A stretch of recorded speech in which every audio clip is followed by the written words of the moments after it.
Hi అండి, welcome to my channel. ఈరోజు మీకు చూపించబోతున్న ఇల్లు వచ్చేసి ఒక డూప్లెక్స్ ఇల్లు అండి. 33 అంకణాల స్థలంలో ఈ డూప్లెక్స్ ఇంటిని అయితే కట్టడం అయితే జరిగింది. ఈ వీడియో గురించి చెప్పేటప్పుడు అందరికీ ఒక చిన్న రిక్వెస్ట్ అండి, వీలైనంత వరకు అందరూ కూడా వీడియోని పూర్తిగా చూసేదానికి ట్రై చేయండి. ఎందుకంటే మీకున్న డౌట్స్ అన్ని కూడా వీలైనంత వరకు వీడియోలో సాల్వ్ చేస్తానికి అయితే ట్రై చేస్తాను. చాలా మంది మెసేజ్ చేస్తూ ఉంటారు, కొంతమంది నేను రిప్లై ఇవ్వలేకపోవచ్చు, అందుకోసం ముందుగా చెప్తున్నాను. వీలైనందుకు అందరూ కూడా వీడియో మొత్తం చూసేదానికి అయితే ట్రై చేయండి, ఓకేనా. ఇప్పుడు ఈ డూప్లెక్స్ ఇంటి గురించి ఒకసారి మొత్తం వివరాలనే తెలుసుకుందాం మనం. ఇక్కడ మనకి మొత్తం కూడాను 33 అంకణాల స్థలంలో ఈ డూప్లెక్స్ ఇల్లు అయితే మనకి ప్లాన్ చేయడం జరిగిందండి. మనకు వచ్చేసి 2 కార్ పార్కింగ్లు అనేటివి ఇవ్వడం జరిగింది. కార్ పార్కింగ్లు అనేటివి 2 ఇవ్వడం జరిగింది ఈ డూప్లెక్స్ ఇంట్లో విల్లాలో. ఒకసారి చూడండి, ఇంటి ఎలివేషన్ మొత్తం చూసారు కదా మీరు, బయట ఎలా ఉందో మొత్తం కూడాను, ఓకేనా. ఇది వచ్చేసి మెయిన్ ఎంట్రన్స్ అండి. ఇక్కడ కార్ పార్కింగ్ పక్కన వచ్చేసి మనకు ఇంటికి సంబంధించిన మెయిన్ ఎంట్రన్స్ కూడా మనకి ఇంకోటి కూడా ఇవ్వడం జరిగింది. ఇంటి చుట్టూ కూడాను 5 ఫీట్స్ అనేది మనకు డిస్టెన్స్ అనేది వదిలి మొత్తం కూడాను కట్టడం అయితే జరిగిందండి. చూద్దాం చూడండి ఒకసారి ఎలా ఉందో. ఇంటి చుట్టూ కూడాను 5 ఫీట్స్ అనేది మనకు ప్లేస్ వదిలిపెట్టి, అంటే హ్యాపీగా మనుషులు ఫ్రీగా బయట తిరుక్కొని అయితే వచ్చేయచ్చండి బయటికి, అలా ప్లాన్ చేయడం జరిగింది. ఒకసారి చూడండి, ఇది వచ్చేసి మనకు మెయిన్ ఎంట్రన్స్ అండి. ఇల్లంతా కూడా ఒకసారి చూడండి ఎలా ఉందో. చాలా చక్కగా అయితే డిజైన్ చేశారండి, మొత్తం కూడాను చాలా గ్రాండ్ గా అయితే డిజైన్ చేయడం జరిగింది. మొత్తం కూడా మనకి ఇక్కడ వాడిన ఎక్విప్మెంట్స్ కూడాను చాలా కాస్ట్లీ ఎక్విప్మెంట్స్ అనేది వాడడం జరిగింది. మొత్తం కూడాను బ్రాండెడ్ ఐటమ్స్ మనకి యూజ్ చేయడం జరిగింది. సిమెంట్ విషయానికి వస్తే అల్ట్రాటెక్ సిమెంట్ అనేది యూజ్ చేసి మొత్తం కూడాను కట్టడం జరిగిందండి. స్టీల్ విషయానికి వస్తే టాటా స్టీల్ అనేది యూజ్ చేశారు మొత్తం కూడాను బిల్డింగ్ కి, ఓకేనా. ఇక్కడ వచ్చేసి మనకు వైరింగ్ విషయానికి వస్తే హావెల్స్ వైరింగ్ అనేది మనకి యూజ్ చేయడం జరిగింది.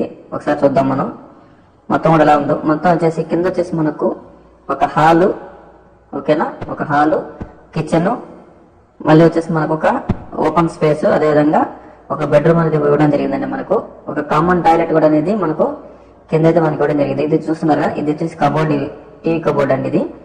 ఇక్కడ వచ్చేసి మనకు స్టెప్స్ కింద మనకు ఒక చిన్న కామన్ టాయిలెట్ అనేది మనకి ఇవ్వడం జరిగింది.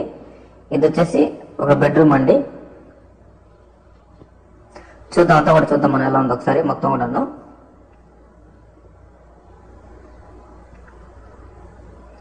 ఇల్లంతా కూడాను చాలా చక్కగా డిజైన్ చేశారండి. మొత్తం మీకు యాజిటీస్ గా ఎలా ఉందో అలాగే మొత్తం చేసేయడం జరుగుతుంది. ఇక్కడ మనకి ఇంకా చాలా విల్లాస్ అయితే ఉన్నాయి, అవి కూడా మీరు వచ్చి విజిట్ చేయొచ్చండి, ఎలాంటి ప్రాబ్లం అయితే లేదు.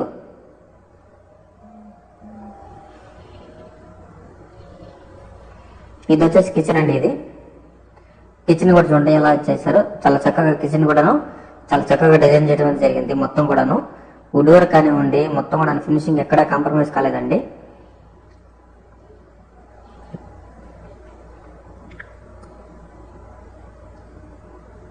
చూడండి ఎలా ఉందో మొత్తం కూడాను. ఎలివేషన్స్ అంతా కూడాను మనకు ఇటాలియన్ మార్బుల్స్ అనేవి మనకి యూజ్ చేయడం జరిగిందండి. ఇంకా టైల్స్ విషయానికి వస్తే మొత్తం కూడా మనకు ఖజారియా టైల్స్ అనేటివి యూజ్ చేయడం జరిగింది. ఇది వచ్చేసి బెడ్రూమ్ అండి. ఇది కింద వచ్చేసి ఒక బెడ్రూమ్ అని చెప్పాం కదా, దానికి సంబంధించిన ఒక బెడ్రూమ్ అండి ఇది. ఇక్కడ వచ్చేసి మనకు డైనింగ్ హాల్ అనేది ఇక్కడ వస్తుందండి. ఇక్కడ ఈ ప్లేస్ లో మనకు డైనింగ్ హాల్ అనేది రావడం జరుగుతుంది.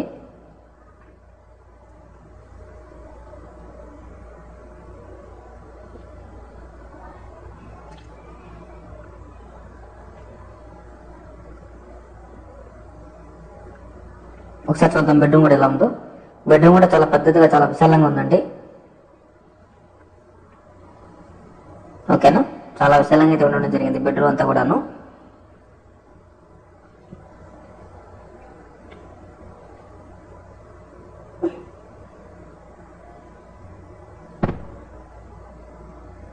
ఇంకా బాత్రూమ్ విషయానికి వస్తే మనకి డ్రెస్సింగ్ రూము,